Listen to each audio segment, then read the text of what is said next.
ও হৰি ও ৰাম কৃষ্ণ শঙ্কৰ গুরু হরি রাম রাম রাম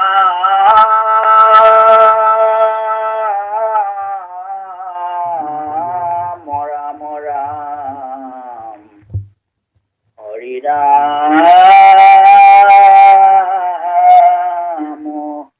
রাম রাম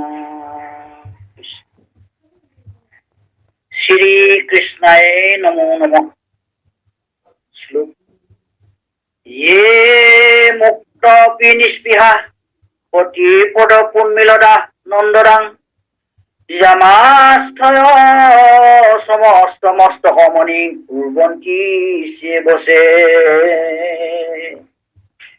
तान् भक्तानपि तान् स्वभक्तिमपि तं भक्तप्रियं श्रीहरिं वन्दे सन्तमर्थेनु दिवसं নিত্যং শরণ্যং ভজে।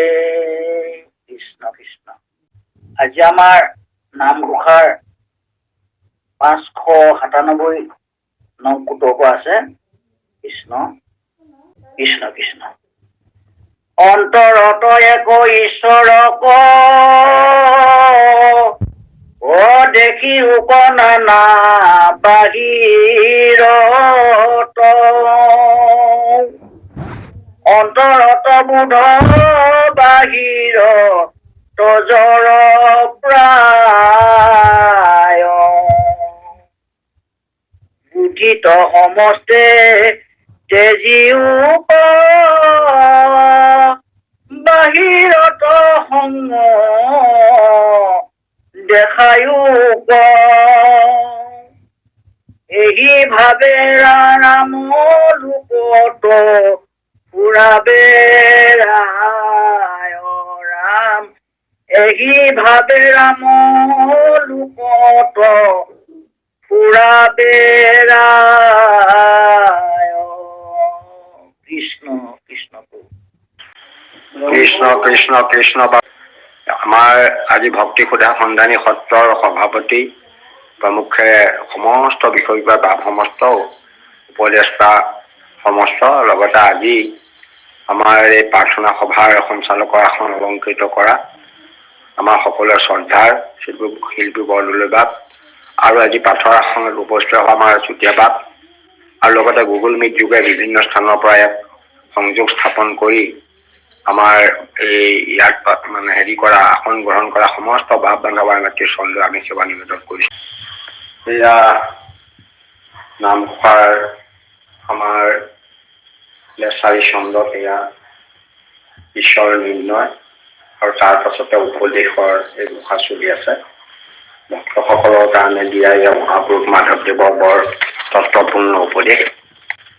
কাৰণ ভক্তসকলে একান্তভাৱে ভক্তি কৰিবলৈ হলে এই সংসাৰতে থাকিব লাগিব, সমস্ত লোকৰ লগতে সম্পৰ্ক ৰক্ষা কৰি চলিব লাগিব আৰু গোটেই সমস্ত জগতত একেজন ঈশ্বৰ আছে বুলিও তেওঁলোকৰ হৃদয়ত সেইটো ভাৱ হ'ব লাগিব। সেইদৰে কেনেকৈ তেওঁলোকে থাকিব পাৰিব তাৰ এটা ব্যৱস্থা দিয়ে ঘোষা যোগাৰ যোগেদি ভক্তসকলৰ প্ৰতি মহাপুৰুষ মাধৱদেৱে কৃপা কৰিছে। ইয়াৰ যে সৰল অৰ্থটো হৈছে যে আমাৰ সকলোৰে অন্তৰত একেজন ঈশ্বৰেই আছে, একেজন ঈশ্বৰেই সকলোৰে অন্তৰত আছে। বাহিৰত আমি প্ৰতিজনকে ভিন্ন ভিন্ন ৰূপে দেখা পাইছো। ঈশ্বৰ একেজনেই সমস্ত হৃদয়ত আছে, অন্যহাতে প্ৰতিজনক আমি বাহিৰত দেখোঁতে পৃথকে পৃথকে দেখিছো। কাৰোবাক স্ত্ৰী দেখিছো, কাৰোবাক পুৰুষ দেখিছো, কাৰোবাক বৃদ্ধ দেখিছো, কোনোবা ককা কোনোবা ভাইবোৰ দেখিছো। আকৌ একে ঈশ্বৰৰ অনুভৱ আমি এই ভাৱটো কেৱল অন্তৰৰহে বস্তু, অন্তৰত আমি সকলোৱে সমস্ত একেজন ঈশ্বৰ আছে এই ভাৱটো আছে। বাহিৰত কিন্তু সকলোবিলাক দেহবিলাক আমি পৃথক পৃথক দেখিছো যদিও এইবিলাক জড় প্ৰকৃতিৰ দ্বাৰাহে তৈয়াৰী বুলি অনুভৱ কৰিব লাগিব। বাহিৰৰ দেহবোৰ জড় প্ৰকৃতিৰ দ্বাৰা তৈয়াৰ কৰিছে বুলি মনত ভাবিব লাগিব। আৰু এই ভিন্ন ভিন্ন ৰূপে যিবোৰ দেহ আমি দেখো আৰু সেইবিলাকৰ লগত আমাৰ একোটা একোটা সম্পৰ্কও থাকে, যাৰ লগত যি ধৰণে ব্যৱহাৰ কৰিলে মানে প্ৰকৃত উচিত হ'ব, ঠিক তেনেদৰে আমি সংগী ব্যৱহাৰ কৰিব লাগিব। আৰু সেইটো ব্যৱহাৰ কৰিলেও কিন্তু যিটো বুদ্ধিয়ে আমি অন্তৰত সেই যিটো একে ঈশ্বৰৰ ভাৱটো কিন্তু হৃদয়ত ৰাখিব লাগিব। কাৰণ আত্মবোধ কৰি চলিবই লাগিব সকলোতে ঈশ্বৰ আছে বুলি। আৰু এইদৰে ভগৱন্তই যিবোৰ অৱতাৰ গ্ৰহণ কৰিছে, কৃষ্ণক বলক, ৰামক বলক, ইয়াত ৰামৰ কথা কৈছে, এইদৰে ৰামেও সেই মনুষ্য চেষ্টা দেখাই লোক সমাজৰ মাজত তেনেকৈ চলিছিল। ইয়াৰ মূল ভাৱটো সেইটোৱে। আমাৰ এটা কথা যিটো ভকতসকলৰ কাৰণে এটা উপদেশৰ ঘোষা, এই সংসাৰ যাত্ৰাত ভক্তসকলে ভক্তিত কোনো বিঘিনি নোহোৱাকৈ বা ভক্তি সাধনাত কোনো ধৰণৰ অসুবিধা নোহোৱাকৈ ভক্তি সাধনাৰ পথত আগবাঢ়ি যাবলৈ হ'লে বাকী সামাজিক দৃষ্টিভংগীৰে যিসকল তেওঁলোকৰ নিজৰ নিজৰ সম্বন্ধীয় লোক আছে, নিজৰ নিজৰ ইষ্ট কুটুম্ব আছে, ককাই ভাই, পত্নী, ল'ৰা ছোৱালী, অন্যান্য জীৱ জন্তু, পোহপাল দিয়া, এইবিলাকে সমস্তৰ লগত মানে এটা সম্পৰ্ক ৰক্ষা কৰি চলিব লাগিব। কাৰণ সেইটো চলিবলৈ যাওঁতে সেইখিনি কাৰ্যও সম্পাদন কৰিব লাগিব। ঈশ্বৰ কিন্তু সকলোৰে হৃদয়ত একে।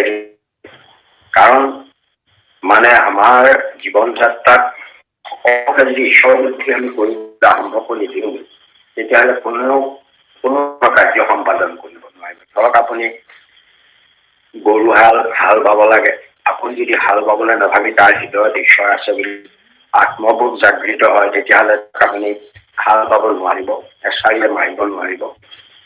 তদ্ৰূপ আপোনাৰ ল'ৰা ছোৱালীক আপুনি অনুশাসন কৰিব নোৱাৰিব হৃদয়ত ঈশ্বৰ আছে বুলি ভাবিলে। পত্নীৰ লগত আপোনাৰ সম্পৰ্কটো আধ্যাত্মিক সম্পৰ্কহে গঢ়ি উঠিব, দৈহিক সম্পৰ্ক নহ'ব, তাৰ পৰা সংসাৰৰ যিটো উদ্দেশ্যটোৱে সফল নহ'ব। ঠিক এনেকুৱা বহুত ধৰণৰ মানে সমস্যা আহি পৰিব। সেইকাৰণে ইয়াক আমাক কৈছে মহাপুৰুষ মাধৱদেৱে বিশেষভাৱে যে আমি দেখা শুনা যিমানবিলাক মানুহ আছে বা জীৱ জন্তু আছে, সকলোৰে হৃদয়ত ঈশ্বৰ একেজনে আছে। কাৰণ ঈশ্বৰ পৰমাত্মাকৈ সমস্তত থকাটো শাস্ত্ৰ সিদ্ধান্ত দিছে, আৰু আমাৰ সেই বস্তু হ'ব লাগিব। সকলোৰে হৃদয়ত যদি একে পৰমাত্মাটো আছে যদিও সাংসাৰিকভাৱে কোনোবা কাৰোবাৰ পিতৃ হৈছে, কোনোবা মাতৃ হৈছে, কোনোবা ভাতৃ হৈছে, কোনোবা পত্নী হৈছে, কোনোবা পত্নী, কোনোবা পুত্ৰ, কোনোবা কন্যা, অন্যান্য সম্বন্ধীয় আমি সমস্তকে দেখা পাইছো। আৰু এই সমস্তৰে হৃদয়ত একেজন ঈশ্বৰে আছে। এই আছে বস্তু আমাৰ হৃদয়ত থাকিব লাগিব। যদি বাহিৰত কিন্তু ঈশ্বৰ বোধেৰে আপুনি যদি বাহ্যিক জ্বৰ দেহাটো ঈশ্বৰ বোধেৰে কাম কৰিবলৈ যায়, তেতিয়াহ'লে আপুনি সাংসাৰিক জীৱন যাত্ৰাত আপোনাৰ আও লাগি যাব, সুবিধা হৈ যাব, কোনো কাৰ্যত আপুনি আগবাঢ়িব নোৱাৰিব। সেইকাৰণে আমি মানে কিছুমান চোৰ আছে, কিছুমান সাধু আছে, কোনোবা দানী মানুহ, কোনোবা মানি মানুহ, কোনোবা দায়িত্বশীল মানুহ, কোনোবা সন্মানীয় ব্যক্তি, কোনোবা সাধু, এই ভেদভাৱটো বাহিৰত আমাৰ থাকিব। বাহিৰত আমি সেইটো নকৰিলে আমাৰ সামাজিক জীৱন যাত্ৰাটো সুবিধা হৈ যাব। কিন্তু হৃদয়ত চৌকু হৃদয়তো ঈশ্বৰ আছে, সাধুটো হৃদয়তো ঈশ্বৰ আছে, গৰুটো হৃদয়তো আছে, কুকুৰ চিগাল সমস্ত হৃদয়ত যে একেদিন ঈশ্বৰ আছে, সেই বোধটো কিন্তু আমাক হৃদয়ত থাকিব লাগিব। যেতিয়া থাকিলে আমি তেওঁলোকৰ লগত ব্যৱহাৰ কৰিলেও যিটো আমাৰ মানৱীয় ব্যৱহাৰ, সেই ব্যৱহাৰৰ মাজতে আমাৰ সীমাবদ্ধ থাকিব। মানৱীয় ব্যৱহাৰৰ পৰা আমি আঁতৰি নাযাওঁ। সেইকাৰণে এইটো দিশত গুৰুত্ব সহকাৰে মহাপুৰুষ মাধৱদেৱে ইয়াক আমাক এটা ভাল জ্ঞান দিব বিচাৰিছে যে বাহিৰত ঈশ্বৰবোধটো নহয়, অন্তৰতে ঈশ্বৰবোধটো দৰকাৰ। সমস্ততে দেখা চৰাচৰ হৰিময় নিৰন্তৰ এই বোধটো আমাৰ মানে অন্তৰতে থাকিব। ভিতৰত প্ৰাণীটা ধৰক আমাৰ কুকুৰ চিগালৰ গদৰ আত্মাৰ ৰাম বুলি কৈছে, কিন্তু আপোনাৰ সেইটো বুলি কুকুৰ চিগালৰ গদৰ আত্মাৰ ৰাম মানে তেওঁলোকক সেইটো হৃদয়তে সেইটো বোধ অৱস্থা কৰিছে। কিন্তু সেইটো বুলি আপুনি কুকুৰ চিগাল চবৰে ভৰি কৰি সেৱা কৰা অৰ্থ ইয়াত পোৱা নাই। তেওঁলোকৰ সেৱাটো হ'ল তেওঁলোকে সময়মতে যিখিনি খোৱা বোৱা সা সুবিধাখিনি তেওঁলোকক প্ৰদান কৰা, সেইটোহে ইয়াত কৈছে। সকলোকে সেৱাটো বেলেগ বেলেগ, বৃক্ষ পশু পক্ষী সমস্ততে আমি সেৱা কৰিব লাগিব। সেৱা মানে তেওঁলোকে যিটো ব্যৱহাৰ কৰিলে ভাল হয় সেইটো ব্যৱহাৰ আমি কৰাটোকে ইয়াত সেৱা কৰিছে। আৰু আমাৰ ধৰক এতিয়া পিতৃ মাতৃক ভক্তি কৰিব লাগে, সেৱা কৰিব লাগে, তেওঁলোকৰ যিখিনি সমস্যা সেইখিনি দূৰীকৰণ কৰিব লাগে, খোৱা বোৱাত অসুবিধা হ'ব নালাগে, চোৱা চিতা কৰিব লাগে। সেইদৰে গৰু গাই আমি হাল কৰোঁ বালেও সিহঁতক খোৱা বোৱাৰ যোগাৰ কৰি দিব লাগিব, প্ৰতিপাল কৰিব লাগিব, মানে থকা মেলাৰ ব্যৱস্থা কৰি দিব লাগিব। এইখিনি আমাৰ মানৱীয় কামখিনি আমি কৰিব লাগিব। কাৰণ সেই কামখিনি নকৰিলে তেতিয়াহ'লে আপোনাৰ সামাজিক জীৱন যাত্ৰাত অসুবিধা হৈ যাব। সেইকাৰণে দুটা দৃষ্টিভংগী, এটা বাহ্যিক দৃষ্টিভংগী, এটা আধ্যাত্মিক দৃষ্টিভংগী। আধ্যাত্মিকতাৰ সমস্ত দায়িত্ব নিশ্চয় আছে, বাহ্যিক দৃষ্টিভংগীয়ে প্ৰতিজন আপোনাৰ কিবা কিবি সম্পৰ্কীয় লাগে। কোনোবা আপোনাৰ পিতৃক শ্ৰদ্ধা কৰিব লাগিব, কোনোবা গৰাকী তোমাৰ মাতৃ হ'লে শ্ৰদ্ধা কৰিব লাগিব, সেৱা কৰিব লাগিব, আৰু কোনোবা গৰাকী ভাতৃ প্ৰেমৰে কৰিব লাগিব, নিজৰ ল'ৰা ছোৱালী হ'ল ল'ৰা ছোৱালীক কেতিয়াবা অনুশাসন কৰিব লাগিব। সেইদৰে জীৱন যাত্ৰাত যাৰ লগত যিটো সম্পৰ্ক তৈয়াৰ কৰিলে সেই সম্পৰ্ক গঢ়ি তুলিব লাগিব। আমাৰ মানে এনেই যে ভালকে আমি তাত্ত্বিক দৃষ্টিৰে চাওঁ, তাত্ত্বিক দৃষ্টিৰে যে চাওঁ, সকলোৱে এইবিলাক জ্বৰ প্ৰকৃতিয়ে এইটো জ্বৰ প্ৰকৃতিৰ বাহ্যিকটো জ্বৰ, এই জ্বৰ বুলি কৈছে, মানে মায়া আদি কৰি সমস্ত জগতে জ্বৰ। বাকী সমস্ত কৃষ্ণকে চৈতন্য আত্মা শুদ্ধ, কৃষ্ণহে মাত্ৰ চৈতন্য আত্মা শুদ্ধ, বাকীবোৰ জ্বৰ। এই চৈতন্য আত্মা হৃদয়ত আছে কাৰণে জ্বৰৰ দেহটোৱে আমি চৈতন্য যেন বোধ হৈছে। চৈতন্য বোধটো আমাৰ মানে হৈছে যিহেতু আমি মানে এই ভিতৰত চৈতন্যময় ঈশ্বৰ আছে। তেতিয়া চৈতন্যময় ঈশ্বৰৰ বাহিৰৰ পৰা জীৱ সত্তা জীৱ ওলাই গুচি যাব, যোৱাৰ লগে লগে দেহটো জ্বৰ হৈ যাব, ই খলৈ পৰিৱৰ্তন হ'ব। সেইকাৰণে আমাৰ সেইকাৰণে দেহটো বাহ্যিকতাত গোটেই দেহটোক জ্বৰ হিচাপে ব্যৱহাৰ ইয়াত কৰিছে। জ্বৰ শব্দটোৱে এইটোকে বুজাইছে যে যদি আত্মা নাথাকে তেতিয়াহ'লে দেহটো জ্বৰ হৈ যাব। সেইকাৰণে জ্বৰৰ দেহটোক আপুনি যাক যেনেকে বাহিৰত দেখিছে ঠিক তেনেধৰণে তাৰ ওপৰত সম্পৰ্ক ৰক্ষা কৰি চলিব লাগিব। সেইটোকে কৈছে আত্মবোধ। সমস্ততে আত্মবোধ তৈয়াৰ কৰা ভকতসকলে কৰিলে, আত্মবোধ কৰিলে প্ৰকৃততে ঈশ্বৰৰ তাতেই সন্তুষ্ট হ'ব। আৰু ইয়াতে ৰামৰ এটা উদাহৰণ দিছে, যে এইটো মানে ৰাঘৱ মানে ৰামৰ কথা কৈছে। ৰামে নিজে স্বয়ং ঈশ্বৰ হৈও তেওঁ পিতৃ, ভাতৃ, পত্নী, ভৃত্য, পুত্ৰ, শত্ৰু, মিত্ৰ সকলোৰে প্ৰথমে হৃদয়ত তেওঁৱে অৱস্থান কৰি আছে। তেওঁ আত্মাৰাম কৰি আছে যদি বাহ্যিকভাৱে প্ৰতিজনৰ লগতে তেওঁ ভিন্ন ভিন্ন সম্পৰ্ক তৈয়াৰ কৰিছিল, মানৱীয় সম্পৰ্ক গঢ়ি তুলিছিল।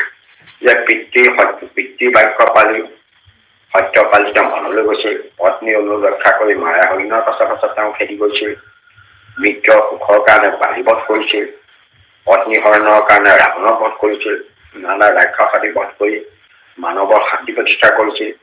ঠিক সেইদৰে ভকতসকলেও সমস্ত প্ৰাণীৰ অন্তৰত একে আত্মা ঈশ্বৰ আছে বুলি উজ্জ্বলভাৱে অনুভৱ কৰি বাহ্যিকভাৱে নিজ নিজ সম্পৰ্ক ৰক্ষা কৰি কৰ্তব্য পালন কৰিলেহে সাংসাৰিক ধৰ্ম ৰক্ষা কৰিবলৈ মাধৱদেৱে আমাক বুজনি দিছে। অন্তৰত এক ঈশ্বৰক দেখি উপনানা বাহিৰত অন্তৰত বোধ, বাহিৰত জ্বৰ প্ৰায় বুদ্ধিত সমস্ত তেজি উঠ, বাহিৰত সংগ দেখাই উঠ, এই মতে এইভাৱে ৰাম ৰূপত ভয়া কৰায়। বাহিৰত মানে খং দেখাবলৈ কৈছে, যাৰ লগত যিটো বন্ধুৰ লগত বন্ধু, পিতৃ মাতৃ সেইটো বাহিৰত খং, আৰু বুদ্ধিয়ে মানে নিজৰ হৃদয়ত ঈশ্বৰ যে সকলো আছে এই বস্তু আনিবলৈ কৈছে। কোনো আকৌ একো সাহসীয়ে আমাৰ লোকসকলক ভুল পথে পৰিচালনা কৰিবলৈ বিচাৰে। কোনোবাই ক'ব খোজে সকলো আছে, অন্তৰত একেজন ঈশ্বৰ আছে বুলি ভাবা, আকৌ বাহিৰত তুমি নানা দেখিছা, অন্তৰত সেই বস্তু ৰাখি তুমি বাহিৰত চবৰ কথা খং দেখাই ফুৰিব। অৰ্থাৎ তুমি কৰ্মকাণ্ড হয় যি পূজা পাতল কৰা সকলোৰে লগতে তুমি মিলি জুলি চলি থকা, সেই অৰ্থটো ইয়াত কোৱা নাই। সেই অৰ্থটো কৰিলে অৰ্থটো ভুল হ'ব। কিন্তু আমাৰ সাংসাৰিক জীৱন যাত্ৰাত আমাৰ আৰু নলয়াকে চলিবৰ কাৰণে ব্যৱস্থাটো দিছে। গতিকে আমি তেনেধৰণে ভাবিছো, আৰু সেইদৰে আমাৰ কোনোবাই সুধিলে আমি অৰ্থ কৰিছো, বহুতে বেলেগ ধৰণে কৰে। ইয়াৰ মূল অৰ্থ হৈছে ভকতসকলৰ কাৰণে কৈছে, কাৰণ ভকতসকলে শাস্ত্ৰ অধ্যয়ন কৰি ভাগৱতৰ তত্ত্ব পাই এটা কথা বুজিছে যে সমস্ত জগতখন হৰিময়, হৰি সৰ্বব্যাপক, সকলোৰে আত্মাত হৰি আছে। গতিকে হৰি নাইকিয়া ঠাই নাই। যেতিয়া হৰি সমস্ততে আছেই, তেতিয়াহ'লে আমাক কাৰোবাক চোৰ এটাই চুৰ কৰিলে তাক একো কৰিব নালাগে, কৰিলে বা প্ৰাণী এটাৰ ওপৰতো আমি মানে খেদা মাৰি আহিছে, আপুনি কোনো ধৰণৰ হাতত লাঠি নোলোৱাকৈ আপুনি গৈ থাকিবলৈ চেষ্টা কৰাটো উচিত নহয়। কাৰণ সেইখিনি হৈছে সাংসাৰিক জীৱন যাত্ৰাত আপুনি চলিবলৈ হ'লে যাক যেনে ব্যৱহাৰ কৰিলে সুবিধা হয় তেনেধৰণে ব্যৱহাৰ কৰিবলৈ কৈছে। সেইটো অৰ্থ ইয়াত বাদ যাওকচোন বাৰু। ছবি আছে কৃষ্ণ অবিৰক্ত ভকতৰ বেদলংঘী বাৰ দুখ জানিবা ইহা নিশ্চয় পৰম বিৰক্ত যিটো কৃষ্ণৰ ভকত ভৈল তাৰ একো নাহিকে নিৰ্ণয় ৰাম তাৰ একো নাহিকে নিৰ্ণয় কৃষ্ণ কৃষ্ণ কৃষ্ণ এয়া আপোনালোকে দেখিছে যে লেচাৰী ছন্দে চলি আছে। এই লেচাৰী ছন্দৰ মাজতে আগত আপুনি ছবি ছন্দ যেতিয়া চলিছিল, ছবি ছন্দৰ মাজত অন্য কোনো ছন্দ অহা নাছিল। তাৰপৰা যেতিয়া পদছন্দে চলিলে, পদছন্দই চলিব। যেতিয়া লেচাৰী ছন্দ আহিলে, এই লেচাৰী ছন্দৰ মাজত আকৌ দুফাকি ঘোষা ছবি ছন্দৰ আহিব। কাৰণ ছবি ছন্দটো এইকাৰণে অন্তৰ্ভুক্তি কৰিবলগীয়া হ'ল, কাৰণ সেই দুফাকি ঘোষাৰ ওপৰতে বাকীখিনি লেচাৰী ছন্দৰ ঘোষাবিলাকৰ ব্যাখ্যা হৈছে বা ব্যাখ্যাবিলাক কৰিছে। সেইকাৰণে ইয়াত ছবি ছন্দৰ দুফাকি ঘোষা আছে। এয়া আপোনালোকৰ লেচাৰী ছন্দ, ইয়াৰ মাজতে ছবি ছন্দ। ইয়াৰ কোনো শিৰোনামা বেলেগে নাই, বেলেগ শিৰোনামা নাই। যিটো শিৰোনামাত উপদেশ চলি আহিছে সেই উপদেশৰ শিৰোনামাই চলি আছে। শিৰোনামা যিটো আমাৰ মানে পটল, সেই পটলটো পৰিৱৰ্তন হোৱা নাই, খালি ছন্দটোহে পৰিৱৰ্তন হৈছে। লেচাৰীৰ পৰিৱৰ্তে এটি ছবিত ক'বলগীয়া হ'ল, ছবিত দিছে। আৰু এফাকি ঘোষা আছে, পাছলৈ পাব। এই মহিমাযুক্ত উপদেশৰ মানে মাজৰ পাছতে য'ত গীতাৰ কথাবোৰ কোৱা আছে, সেই গীতাৰ কথাবোৰ কোৱাৰ আগত আকৌ ভগৱন্ত ভক্তিযুক্ত পুৰুষৰ আত্মাৰ কথা বুলি এটা এভাগি ছবি ছন্দৰ ঘোষা আমি পাম। গতিকে মুঠতে দুভাগি ঘোষা আছে ছবি ছন্দৰ, এই লেচাৰী ছন্দৰ মাজত গুৰুত্বপূৰ্ণ ঘোষা। ইয়াতে এইভাগি ছবি ছন্দৰ ঘোষা মহাপুৰুষ মাধৱদেৱে লেচাৰী ছন্দৰ মাজত অন্তৰ্ভুক্তি কৰিছে। আৰু ইয়াত দিছে যে অবিৰক্ত ভকতৰ বেদলংঘী বাৰ দুখ জানিবা ইহাক নিশ্চয় পৰম বিৰক্ত যিটো কৃষ্ণৰ ভকত ভৈল তাৰ একো নাহিকে নিৰ্ণয়। ইয়াৰ পিছতে আপোনাৰ ইয়াৰ ব্যাখ্যাখিনি আছে। ইয়াৰ মানে ইয়াত মানে এই ভাগ ঘোষা বহুতে বহুত ধৰণে ব্যাখ্যা কৰে, কিন্তু আমাৰ চিন্তা চৰ্চা বা আমাৰ যিটো ধ্যান ধাৰণা সেইমতে যিবিলাকে এতিয়ালৈকে ব্যাখ্যা কৰিছে, বিভিন্ন ধৰণৰ মানে নামঘোষাতৰ ব্যাখ্যা আছে, সেইবিলাক মই চাইছো। তাত কিন্তু মই যিটো ভাবিছো সেই ধৰণে তাত ভবা নাই। তাত মতে বিষয় সংসাৰটো ইয়াৰ মাজলৈ টানি আনিছে। ভকতৰ লগত আকৌ বিষয় সংসাৰ বিষয়ীৰ কথাটো ক'ৰ পৰা আহিলে? ভকতৰ ভাগ আছে, মানি ললো। তাতে আকৌ বিষয়বোৰত থকা ভকত, আকৌ কেৱলীয়া ভকত, এনেকুৱাটোতো ভাগ নাই। কাৰণ মহাপুৰুষীয়া সাধনাত দেখিব সমস্ত লোকেই মানে সংসাৰ লগত থাকি গাহস্থ জীৱন যাপন কৰি ভকতি কৰিছে। স্বয়ং ভগৱন্ত কৃষ্ণই কৰিছে, আৰু কৃষ্ণই সেইদৰেই ভক্তি কৰি লোকসকলৰ মাজত তেওঁৰ গুণ নাম লীলা যশ চৰিত্ৰ আদি প্ৰচাৰ কৰিছে। তেনেকৈ ৰামচন্দ্ৰই তেনেকে সংসাৰ যাত্ৰাৰ মাজেদি কাণ্ড কৰিছিল। সেইদৰে স্বয়ং মহাপুৰুষ শ্ৰীমন্ত শংকৰদেৱেও তেওঁ সংসাৰ যাত্ৰাত বিয়া বাৰু কৰাই সংসাৰ চলাই মেলি তেওঁলোকে কৰিছিল। গতিকে তেওঁলোকো বিষয়ত আছিল। অৱশ্যে মহাপুৰুষ মাধৱদেৱে বিষয়ত অহা নাছিল, যদিও মহাপুৰুষ মাধৱদেৱে কিন্তু তেওঁ সকলোকে কৈছে, সকলক যে মুখত দেখি গৃহবাস কোনেও নেৰিবা, গৃহে থাকি ভকতি কৰিবে সোধা ন, এই গৃহবাস যিটো কৰে হৰি ভক্তি, পাছত ধৰ সেইটো সকলোৰে বৃত্তি। আনকি ৰামচৰণ তেওঁৰ ভাগিনীয়েক আছিল, ভাগিনীয়েকে আহি তেওঁ অকলে ৰন্ধন কৰি খাইছিল মাধৱদেৱে। এনেকে কষ্ট পাইছিল। সকলো ভকত আহি ক'লে যে আপুনি কিয় ৰান্ধি বাঢ়ি খাব লাগে, আমাৰ কোনোবা দিনা আপোনাক ৰান্ধি কৰি দিব, আপুনি তেনেকৈ তেওঁক মানে তেওঁৰ যোগেদি খোৱাটো কৰক, ক'লে কোনে মোক ৰান্ধি খুৱাবৰ কাৰণে সাহস কৰিব। তেতিয়া সেই ৰামচৰণৰ কথা ক'লে, ৰামচৰণক মাতি আনিলে, বোলে তই বোলে মোক ৰান্ধি বাঢ়ি খুৱাব খুজিছ।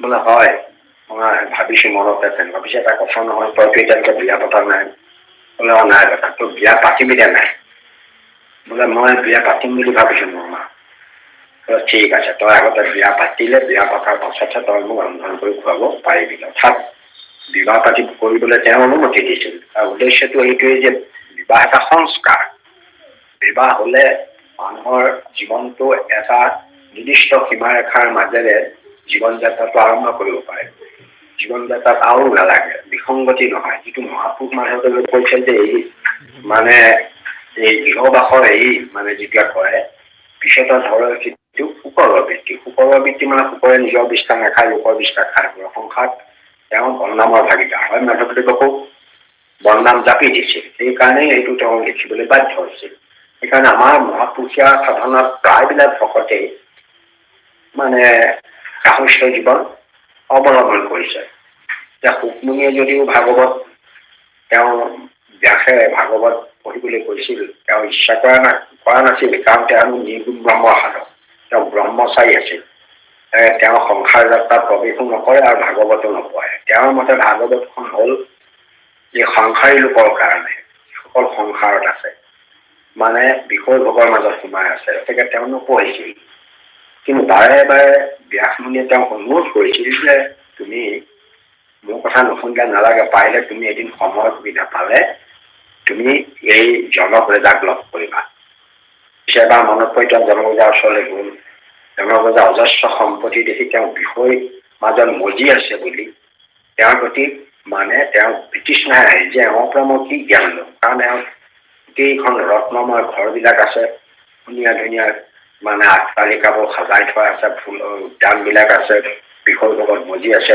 এওঁৰ পৰা মই কি জ্ঞান লম তথাপিতো তেওঁ সসন্মানে বহুৱাই ভৰি হাত ধুৱাই বখলাই জনক ৰজাই তেওঁৰ বন্ধুৰ পুত্ৰ বুলি সন্মান কৰিলে আৰু অহাৰ কাৰণ সুধিলে ক'লে যে মই আপোনাৰ ওচৰলৈ ৰুক্মিণীয়ে ক'লে মই অহাৰ কোনো কাৰণ নাই মই এইকাৰণে আহিছো মোক পিতৃ বাক্য মই নুশুনিলো কিন্তু মানে এবাৰ মোক ক'লে যে তই এদিন সুবিধা পালে মোৰ কথা নুশুনিলে তই এদিন হলেও জনক ৰজাক সাক্ষাৎ কৰিবি সেইকাৰণে মই আহিলো পিতৃ বাক্য ৰক্ষা কৰি মই আপোনাৰ বোলে কিবা তোমাক সুধিবলগীয়া আছে মই বোলে আপোনাৰ পৰা মই কি সুধিম আপোনাৰ পৰা কি জ্ঞান ল'ম কাৰণ আপুনি হ'ল বিষয় সংসাৰত থকা বিষয়ী লোক আৰু মই হলো নিৰ্গুণ ব্ৰহ্মৰ সাধক ব্ৰহ্মচাৰী মানুহ আপোনাৰ পৰা মই শিকিবলৈ একো নাই তেতিয়া ক'লে মহা তুমি মোৰ পৰা শিকিবলৈ নাই যদি মই তোমাক কিন্তু দুটামান কথা ক'বলৈ আছে তুমি শুনিবানে বোলে শুনিম এইবিলাক বোলে কওক বোলে নহয় তুমি আগতে স্নান কৰি আহা গতিকে তেওঁ স্নান কৰিবলৈ সেয়া গ'ল এটা মানে স্নান কৰিলে তেওঁ আকৌ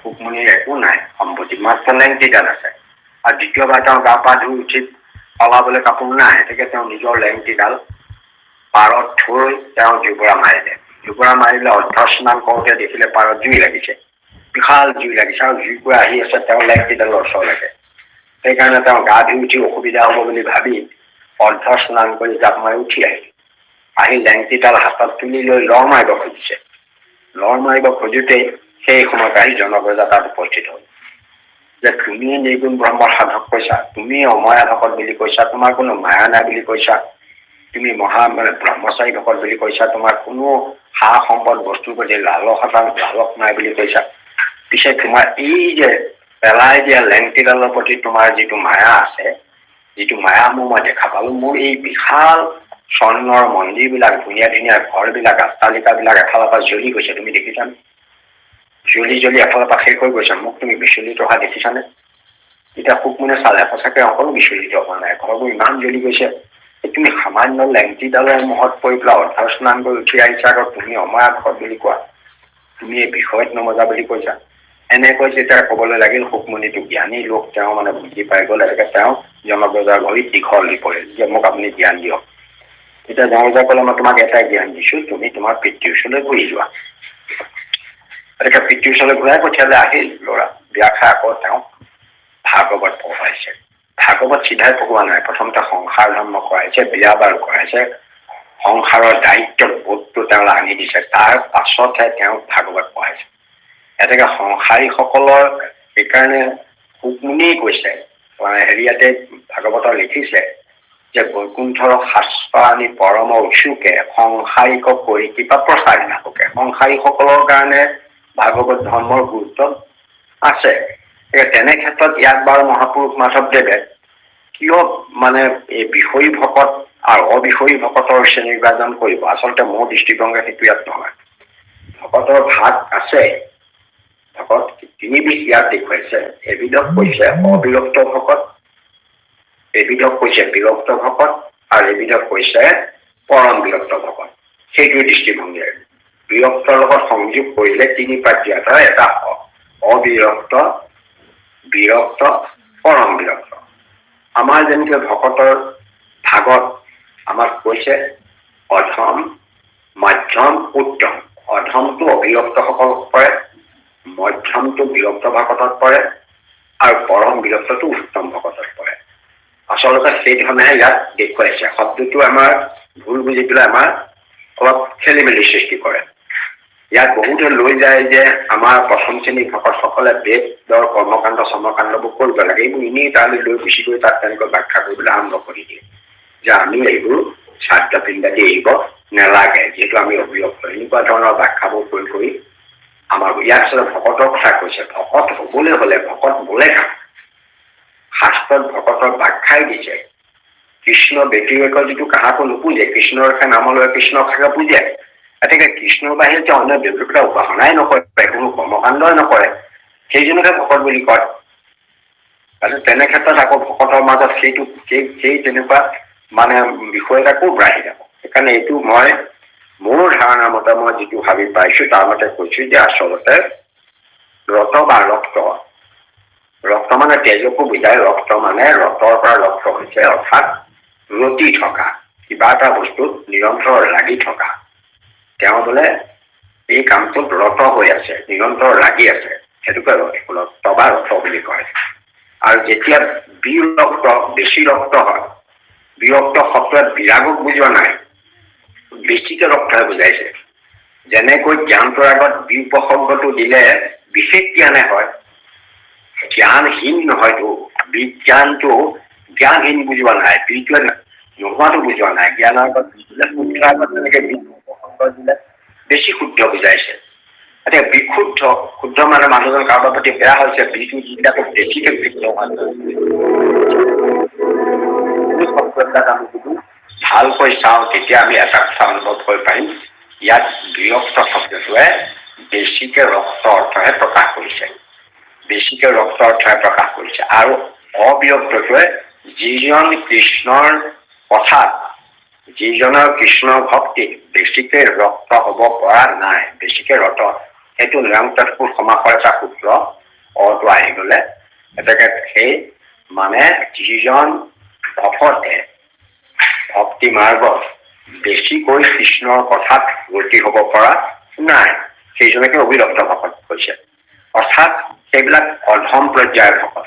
অধম পৰ্যায়ৰ ভকতসকলে বেদলংঘী বাৰ দুখ, মানে ইয়াত বেদ লংঘনটো কি কৈছে? বেদ মানে কিবা শাস্ত্ৰৰ কথা কোৱা নাই, কাৰণ ইয়াৰ পাছৰ ঘোষা জাগতে ব্যাখ্যাই দি দিছে যে সেইবিলাক হৈছে নিত্য নৈমিত্তিক আদি কাম বিলাককে বেদৰ লগত তুলনা কৰিছে। অৰ্থাৎ ভক্তি মাৰ্গত আগবাঢ়ি যাবলৈ হলে পুৱা গধূলি গুৰু সেৱা কৰা, ভকতৰ সংগ্ৰহণ কৰা, শাস্ত্ৰ আদি পাঠৰ অংশগ্ৰহণ কৰা, মহন্ত আদি গুণী জ্ঞানী লোকসকলৰ লগত শাস্ত্ৰৰ আদি কথা শ্ৰৱণ কৰি সংশয় দূৰীকৰণ কৰা, বা মাজে সময়ে ভকতসকলক মাতি আনি ঘৰত কিবা এটা নৈমিত্তিক অনুষ্ঠান আদি আয়োজন কৰা, এনেকুৱা বিলাককে নিয়ম নীতি কৰিছে।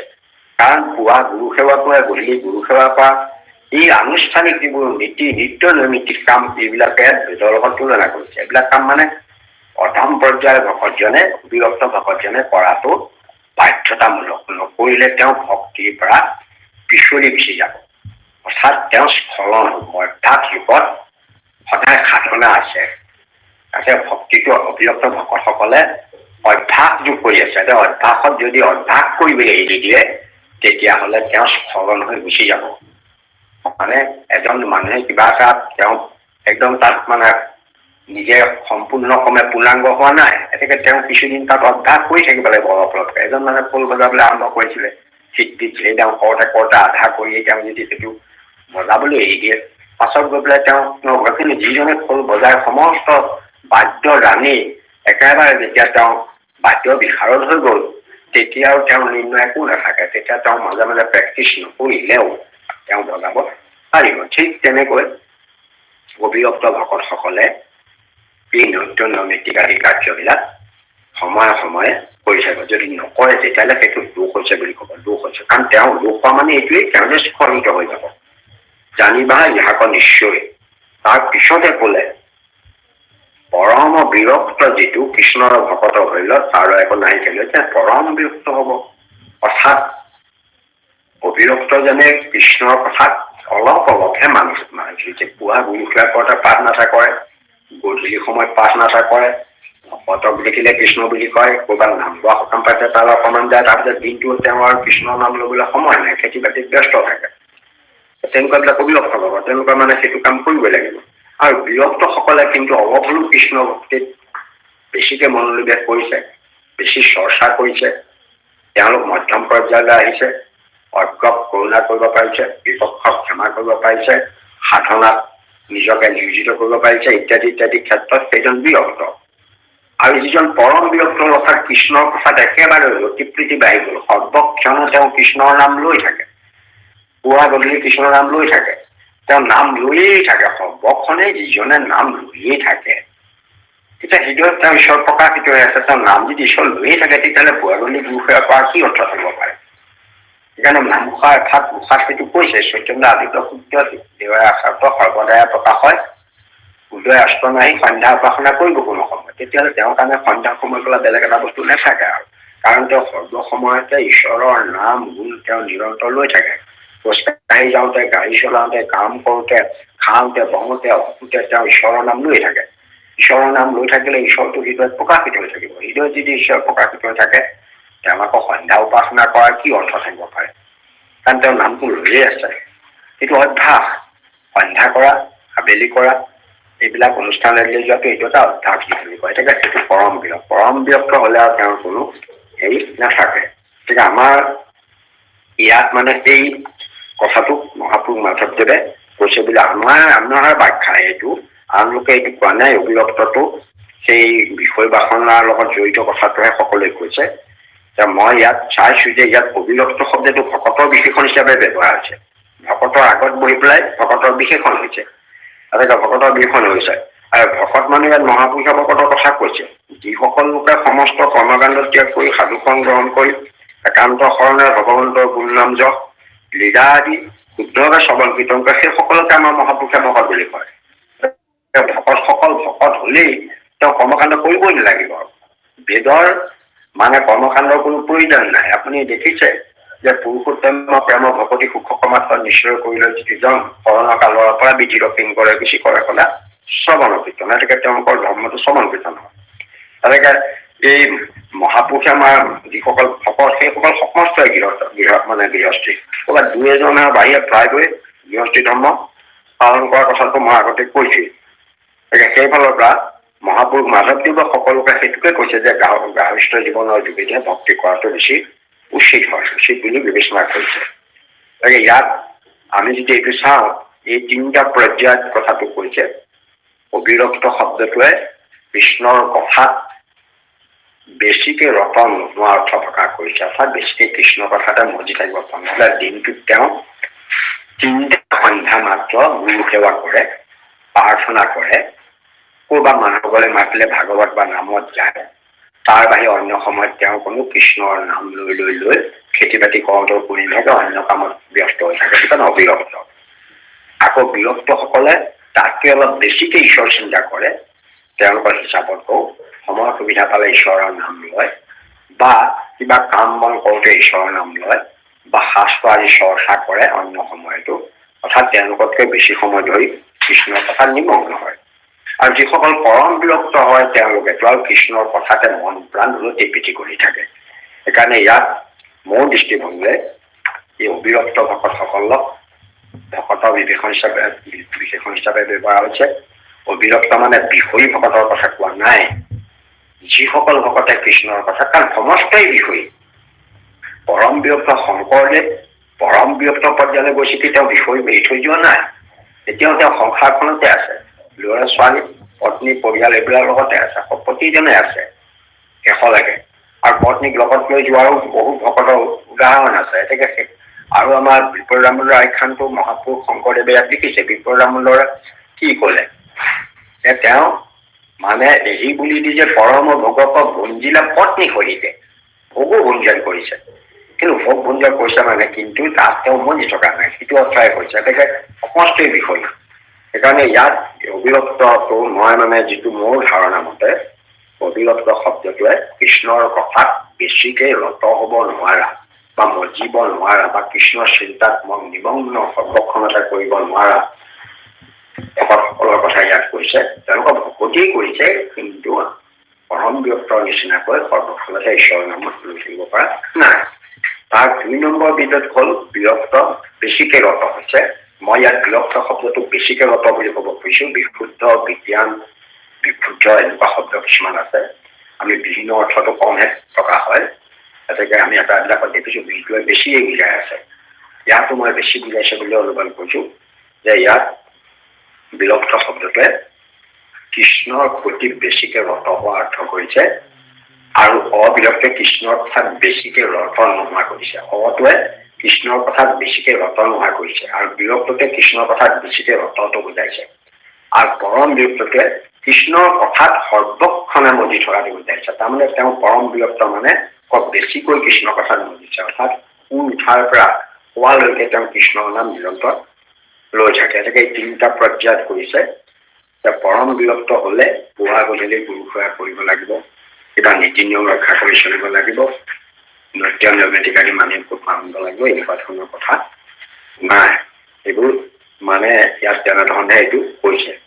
ইয়াত আপোনালোকে এই ৰত শব্দটো দেখিছে, ৰতটো ৰক্ত হৈছে, আৰু সেই ৰক্তটো আগত বিটো লাগি বিৰক্ত হৈছে, আৰু অটো লাগি অবিৰক্ত হৈছে।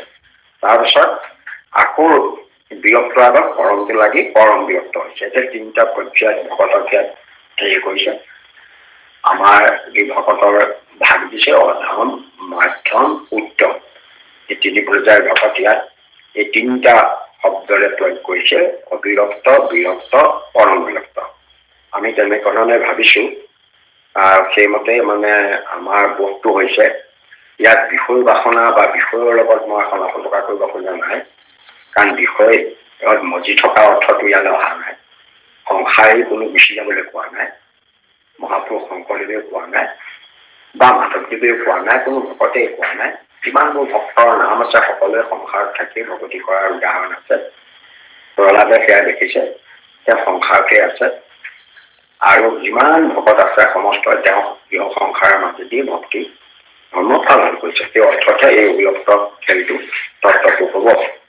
এতিয়া ইয়াৰ পিছৰ হয়তো ঘোষা গালে আপোনালোকৰ হয়তো ইয়াত পাৰ্বতী ঘোষা জগা দিয়াৰ কিছু ব্যাখ্যাও দিয়া হৈছে। কৃষ্ণ তাত যাওকচোন। কৃষ্ণ লেচাৰী আছে কৃষ্ণ।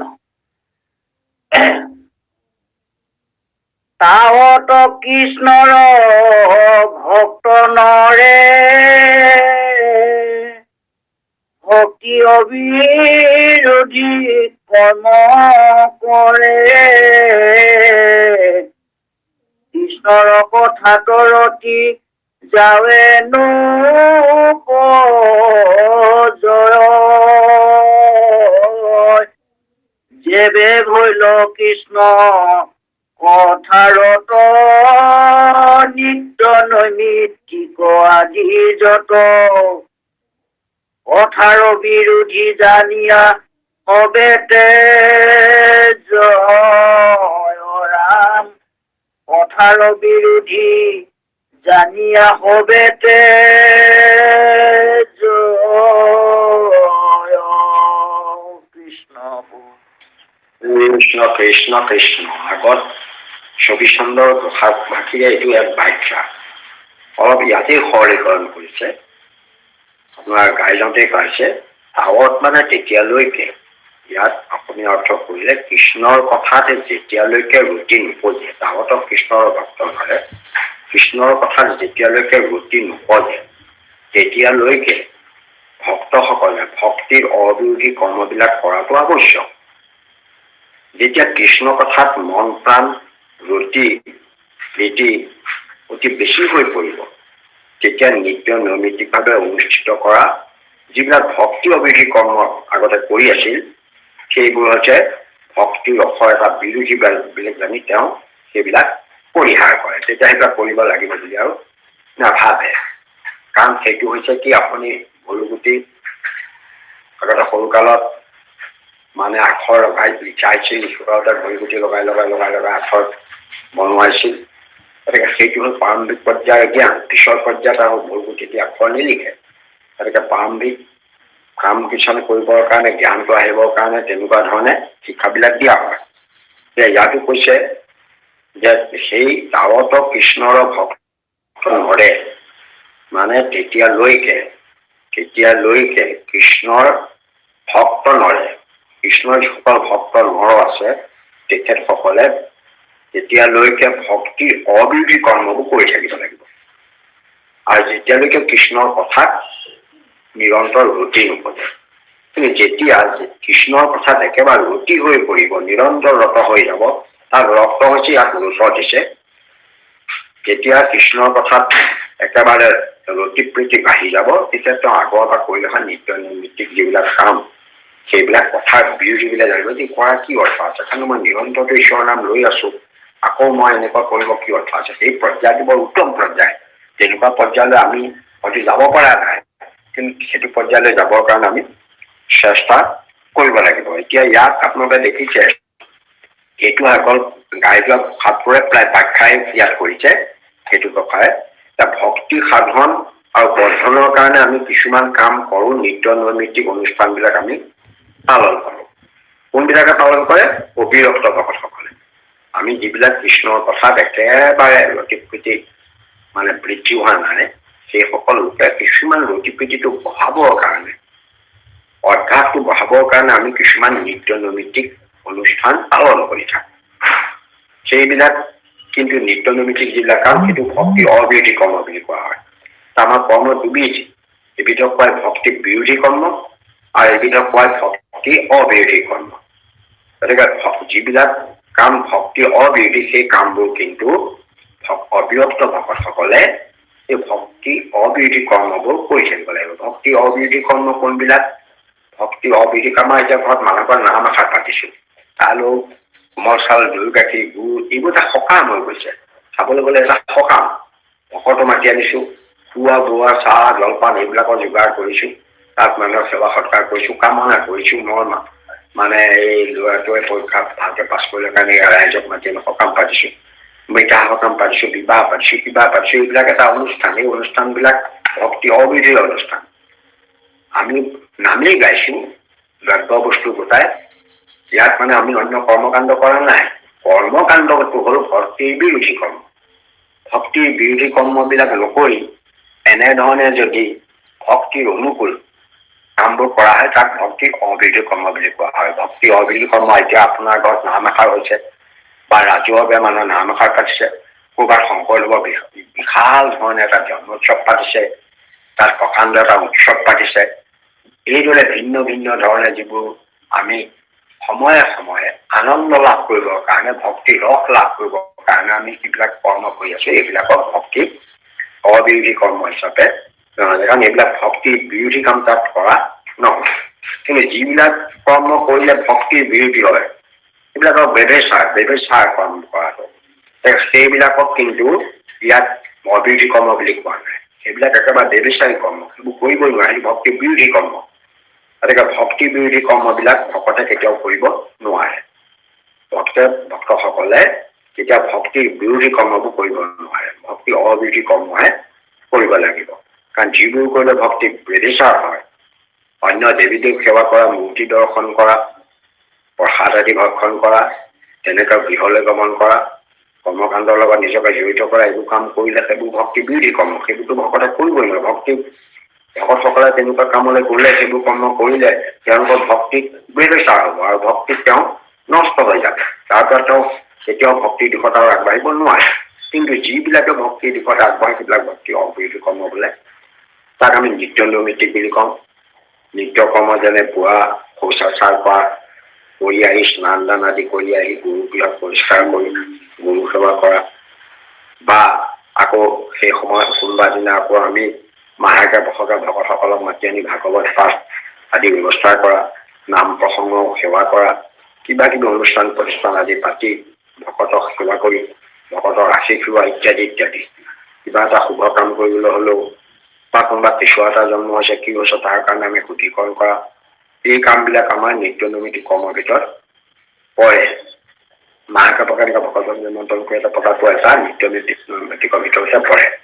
গতিকে এইবিলাক যদিও আমি এক প্ৰকাৰ আগত সকাম বুলিয়ে কৈছিল, কাৰণ তাত কামো নাথাকে কাৰণে সকাম হৈছিল।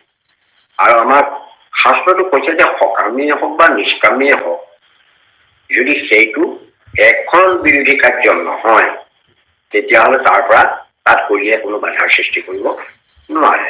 এখন বিৰোধী কাৰ্যবিলাক কৰিলেহে সেইটো ভক্তিৰ প্ৰেৰচাৰ কৰ্ম হ'ব। গতিকে এখন বিৰোধী কামত জড়িত নহয় এনেকৈ যদি ভক্তি বৰ্ধনৰ কাৰণে কৰা কামবিলাক আমি কৰি থাকো তেতিয়াহ'লে সেইটোৱে আমাক ভক্তিৰ ক্ষেত্ৰত বাধাৰ সৃষ্টি নকৰে, বৰঞ্চ ভক্তিৰ দিশত আগবাঢ়ি যোৱাত সহায় কৰে।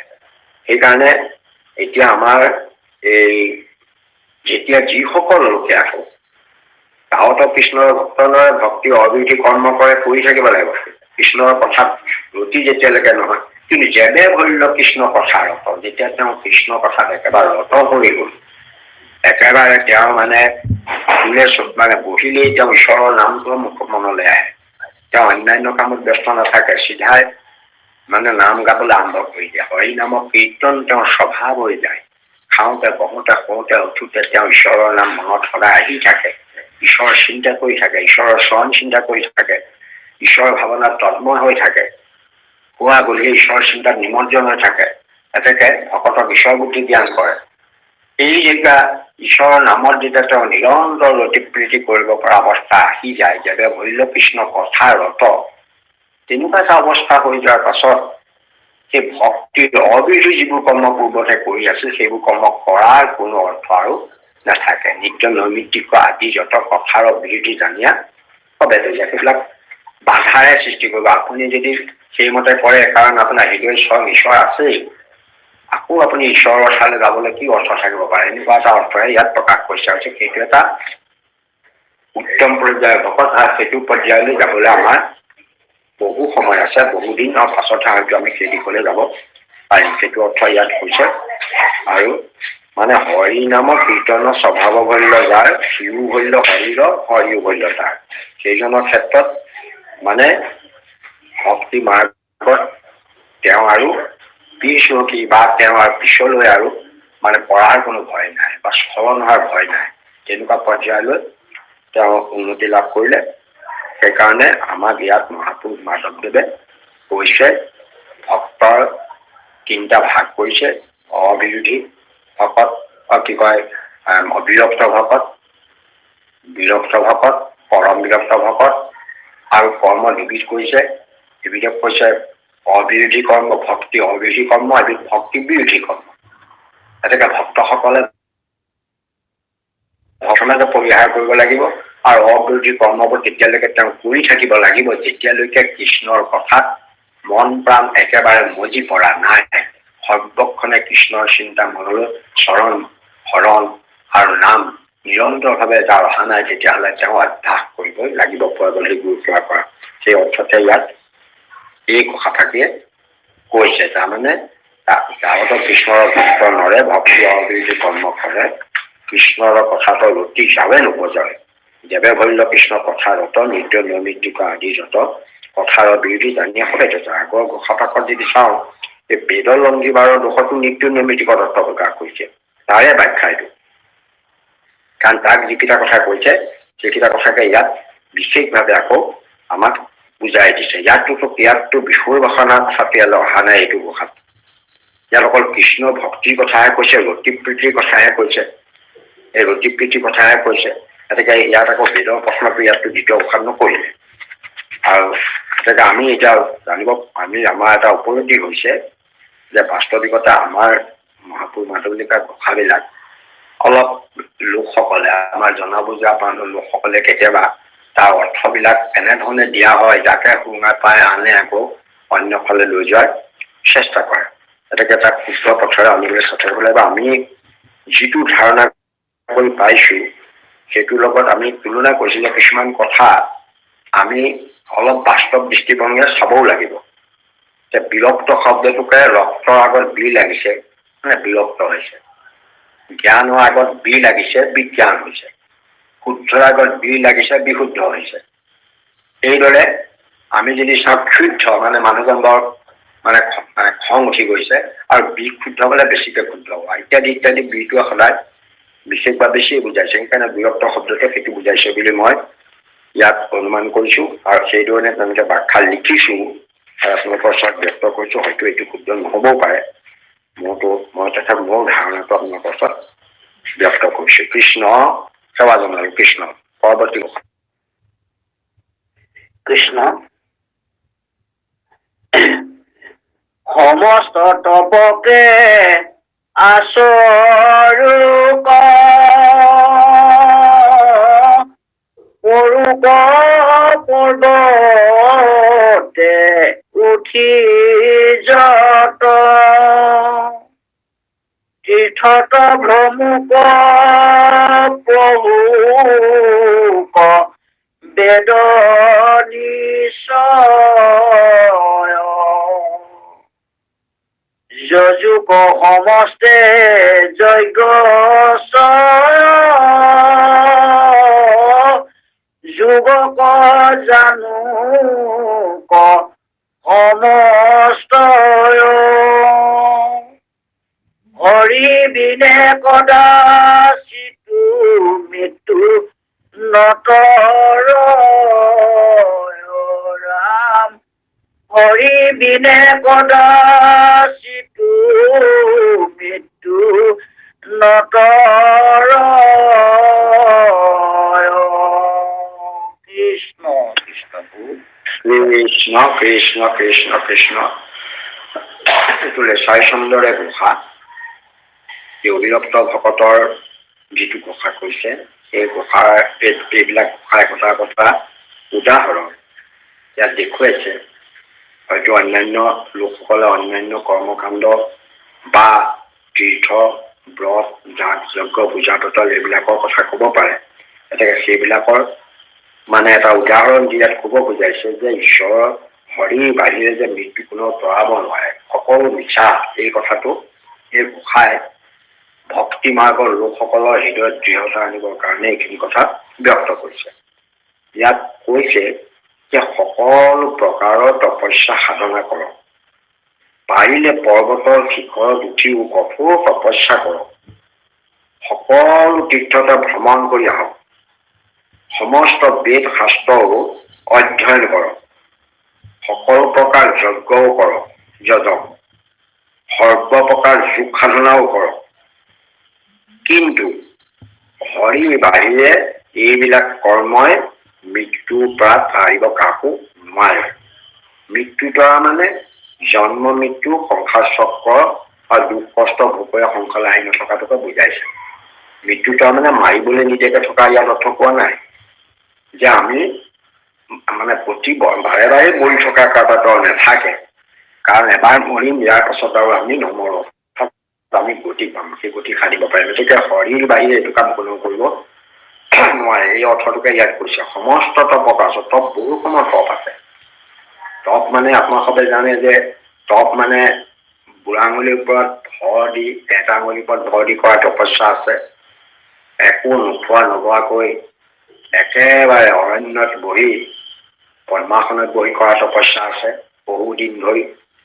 তাৰপাছত একেবাৰে ঠাণ্ডা পানীত নামি তেনেকে কৰা তপস্যা আছে। বৰফৰ মাজত বহি কৰা তপস্যা আছে। তপস্যা মানে ভিন্ন ভিন্ন প্ৰকাৰৰ, মানে কঠোৰ কষ্ট সাধন কৰি, কষ্ট দি শৰীৰটোক কষ্ট দি কৰা যিবোৰ সাধনা সেইবিলাকে তপ বুলি কয়। শৰীৰত কষ্ট দিয়ে, শৰীৰখিনিত যা তা কাছ। আনকি এনেকুৱাও আছে যে কিছুমানে এনেকুৱা ধৰণৰ তপস্যা কৰে শৰীৰত কোনোবা মানে গাত জুই দি যাওঁ ব্যৱস্থা আছে, যাতে তাতো তেওঁ মানে বিচলিত নহয় তপস্যাৰ পৰা। এনেধৰণে তপস্যা সাধনা বহু ৰকমৰ আছে। সেইকাৰণে সমস্ত তপৰ কথা কৈছে, সকলো পৰা তপস্যা। এই সমস্ত যিমান তপস্যা কঠোৰ কঠোৰ সাধনা আছে। আপোনাৰ হিৰণ্যকশিপুৱে এইটো জানে, তেওঁ উইহাপলি হৈ গৈছিল। তেনেকে বহু লোকে উইহাপলি হৈ যায়।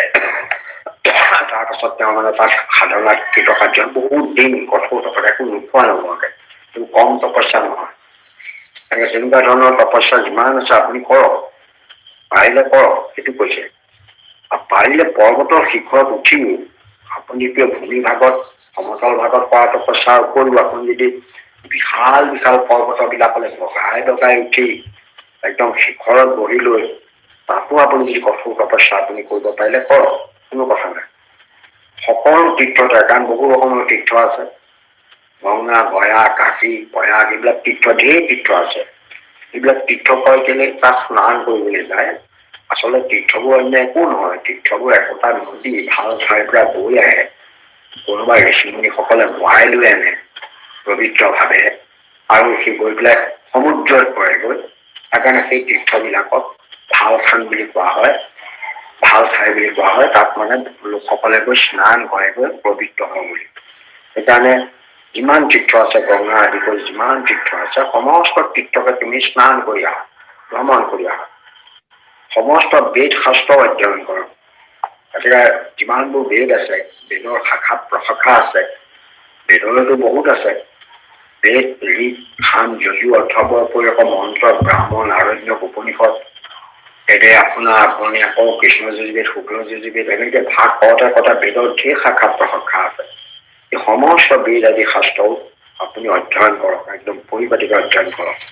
যিমান প্ৰকাৰৰ যজ্ঞ আছে, বাষ্পীৰ যজ্ঞ, ৰাজসুৰ যজ্ঞ, অশ্বমেধ যজ্ঞ, এইবিলাক আপোনাৰ ভিন্ন ভিন্ন প্ৰকাৰৰ যজ্ঞ আছে, এই যজ্ঞবিলাকো যজনা কৰক, ইমানবোৰ কৰি থওক। কিমান যোগ সাধনা আছে, যোগৰ সাধনা বহু সময় আছে। আপোনালোকে জানে যে যোগো এটা বৰ কষ্ট সাধনাৰ কথা। উশাহ নিৰুদ্ধন কৰি উশাহ একদম আপুনি লৈ নিৰন্তৰভাৱে উশাহ বন্ধ কৰি পেলাই বহুত মানে যোগ কৰাৰ কথা আছে।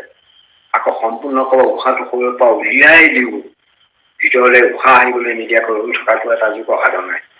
তেনেকে এইদৰে কিমান দেৰি থাকিব পাৰিব, কিমান দেৰি উশাহ ভিতৰত ৰাখিব পাৰিব, এইবোৰ একোটা একোটা যোগৰ সাধনা।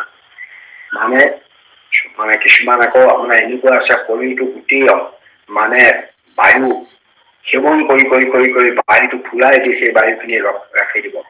এনেকে কৰোঁতে এটা সময়ত তেনেকৈ যোগ সাধনা কৰি উশাহ টানি টানি শৰীৰত উশাহ ৰাখি দিলে গোটেই হেনো বিশ্ব প্ৰপঞ্চখন হুলস্থুল লাগি যায়। দেৱ দেৱতাবিলাক দৌৰা দৌৰি কৰিবলৈ লাগি যায়, কাৰণ বায়ু নিৰোধন কৰি বায়ুটো বেলেঞ্চ হৈ থাকে।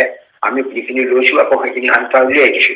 এনেকুৱা কৰিবলৈ আমি যদি নকৰো, আমি যদি সেইটোকে কৰি নাথাকো, তেতিয়াহ'লে বায়ুমণ্ডলখন সুস্থিৰ হৈ নাথাকে। সুস্থিৰ হৈ থাকিবলৈ হ'লে আমি যিটো উশাহ লৈছো সেইটো আকৌ এৰিবও লাগিব। তেতিয়াহে বায়ুমণ্ডলৰ যিটো মানে বেলেঞ্চ, ইংৰাজীত আমাৰ যিটো বেলেঞ্চ বুলি কয়, সেইটো তেতিয়া হৈ থাকিব। সেইটো কথাৰ কাৰণে মানে ইয়াত কৈছে যে কোনোবাই যিমান প্ৰকাৰ যোগ সাধনা আছে, সমস্ত যোগ সাধনাও কৰক, কিন্তু এটাইবোৰ কৰিলেও ভগৱন্তৰ বাহিৰে এইবোৰ সাধনাই মানুহে কেতিয়াও মৃত্যু কৰিব নোৱাৰে। কাৰণ এইবিলাক কৰিলেও মানুহে হয়তো শৰীৰত কিবা কষ্ট দি কিবা বৰ পাব, কিবা পুণ্য অৰ্জন কৰিব, বা তেওঁ কিবা এটা ক্ষেত্ৰত আগবাঢ়ি যাব পাৰিব, কিন্তু হ'লেও তাত তেওঁ সম্পূৰ্ণভাৱে নিজৰ জীৱনটো নিৰাপত্তা কৰিব নোৱাৰে। প্ৰকৃত যিহেতু ঈশ্বৰক লাভ কৰিব নোৱাৰে, প্ৰভু ভগৱন্তক লাভ কৰিব নোৱাৰে। গতিকে এইবোৰ কষ্ট গুণময় খাদ্য সাধনা বুলি কয়, এইবোৰ কষ্টদায়ক কাম। এই কষ্টদায়ক কামবোৰ কৰিও কোনেও মানে গতি সাধিব নোৱাৰে বুলিয়ে মহাপুৰুষ মাধৱদেৱে আমাক কৈছে। কাৰণ এইবোৰ আমি কৰি আছো, বহুলোকে এইবোৰ কৰি আছে। আমি ভাবো এইবিলাকৰ যোগেদি টাৰিব পাৰিব। ইয়াত কৈছে যে এইবিলাকৰ যোগেদি কোনেও মৃত্যু টাৰিব নোৱাৰে। কাৰণ আপোনালোকে দেখিছে এসময়ত তপ কৰিছিলে, তপ কৰি পেলাই বহুদিন তপ কৰাৰ পাছত তপ পূৰ্ণাংগ হলে আহি যাৰ উদ্দেশ্য তপ কৰে তেওঁ আহি তেওঁক বৰ দিয়ে। এইদৰে আপোনালোকৰ এজন আছিলে বিকাশুৰ বুলি, বিকাশুৰ শুনি বিকাশুৰ আছিলে, বিকাশুৰেও তপস্যা কৰিছিলে, কাৰণ শিৱক বিচাৰিছিলে, শিৱ আশুতো হয়। গতিকে শিৱ আহিলে, শিৱ অহাৰ পাছত তেওঁক কলে তোমাক কি বৰ লাগে, যে মোক এনেকুৱা এটা বৰ দিয়ক যাতে মই যাৰ গাতে হাতখন দিম, যাৰ মূৰতে হাতখন দিম, সি যাতে ভস্ম হৈ যায়। শিৱই তথাস্তু বুলি কৈ দিলে, কাৰণ দিব পৰা ক্ষমতা তেওঁ আছে। কিন্তু তেতিয়া লগে লগে যেতিয়া পৰীক্ষা কৰিব খুজিলে, যে মই এতিয়া আপুনি যে দিলে বৰটো কামত আহিবনে নাই মই কেনেকে জানিম, সেইকাৰণে মই পৰীক্ষা কৰোঁ বুলি তেওঁৰ গাতে হাত তুলিবলৈ গ'ল। শিৱ দৌৰি পলাবলৈ ধৰিলে। ৰাস্তাত বিষ্ণুৱে তেওঁ যেনিবা কৌশল কৰি ফচালে। গতিকে সেইবিলাক আগৰ তপস্যা চলি আছে, তপস্যাৰ যুগ সেই সময়ত কৰি আছে। সেইকাৰণে দিৱকে দুখৰ দৈত্যযজ্ঞ কৰি তাক মহিবন্ত হৰি বুদ্ধৰ পদ্ধতি, সেইকাৰণে বুদ্ধ অৱতাৰ হ'বলগীয়া হ'ল। কাৰণ যিবিলাক তপস্যা যাগ যজ্ঞ পূজা পাতাল এইবিলাকৰ বিধান আছে, এইবিলাক ব্যৱহাৰ কৰি দেৱতাবিলাককে শাস্তি দিয়ে, ভগতক একো কৰিব নোৱাৰে। কাৰণ দেৱতাবিলাকে সেই অসুৰবিলাকে সেইবিলাক সাধনা কৰি যাগ যজ্ঞ তপস্যা সেইবোৰ পালন কৰি দেৱতাবিলাককে শাস্তি দিয়ে। দেৱতাবিলাকে তাৰ কাৰণে কষ্ট পায়। সেই কষ্ট তাক লাঘৱ দিবৰ কাৰণে ভগৱন্তই বুদ্ধৰ অৱতাৰ হৈ এই বেদৰ যিবিলাক কৰ্ম মাৰ্গ যিবোৰ কৰি অসুৰবিলাকে যিবিলাক কৰি মেলি দেৱ দেৱতাবিলাকক কষ্ট দিছিল, সেইবিলাক তেওঁ ছন্ন কৰি দিলে। ছন্ন কৰি দি তেওঁলোকক মুহি পেলালে অসুৰবিলাক। আৰু দৃশ্যটো সেইটোৱে, এই যিবোৰ ব্যৱস্থা আছে এইবোৰ কষ্ট সাধকে, এইবিলাকৰ পৰা কোনেও কেতিয়াও পৰম গতি সাধিব নোৱাৰে। এয়া শাস্ত্ৰৰ সিদ্ধান্ত। হৰিবিনে কাকো তাৰিব নোৱাৰে, মহাপুৰুষ মাধৱদেৱৰ এয়া ঘোষণা। মানে আমাৰ মহাপুৰুষ মাধৱদেৱে আমাক একদম ভক্তসকলক মানে খাটাংকৈ কৈছে, তোমালোকে যদি সংসাৰ জানিব খোজা তেতিয়াহ'লে কৃষ্ণত একান্ত ভকতি কৰা, কৃষ্ণৰ গুণ নাম লীলাজক চৰিত্ৰ সৰ্বক্ষণে শ্ৰৱণ কীৰ্তন কৰা, সাধু গ্ৰহণ কৰা, তেতিয়া সংসাৰৰ সমস্ত বিপদৰ পৰা তুমি উদ্ধাৰ পাবা। কৃষ্ণ।